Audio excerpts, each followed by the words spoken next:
একটা লোক দেখে সমুদ্র কিছু অদ্ভুত হচ্ছে, কিন্তু তখনই লোকটা বুঝতে পারে এখন সমুদ্রের ভয়ঙ্কর সুনামি আসছে। এইসব দেখে সবাই যে যার মতো বোট নিয়ে ভাগছিল, কিন্তু লোকটা তার ওয়েবকে নিয়ে সমুদ্রের মাঝখানে ছিল।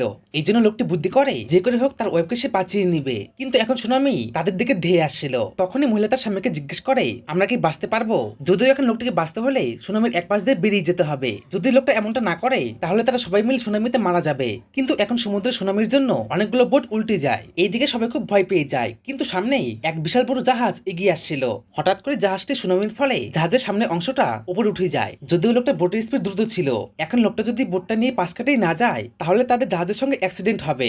কিন্তু লোকটা যেমন তেমন করে জাহাজের পাশ কাটেই চলে আসে। এখন লোকটা মনে করে হয়তো তারা বেঁচে গেছে, কিন্তু জাহাজের কন্টেনার গুলো এখন তাদের উপর পড়ছিল।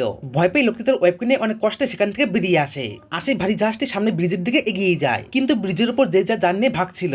আর তখনই সেই ভারী জাহাজটি ব্রিজের সামনে এসে উল্টে যায়, যার ফলে ওই জাহাজের ওই কন্টেনার গুলো ব্রিজের লোকগুলোর উপর পড়তে শুরু করে। সেকেন্ড পার্ট দেখতে হলে অবশ্যই কমেন্টে বলবেন।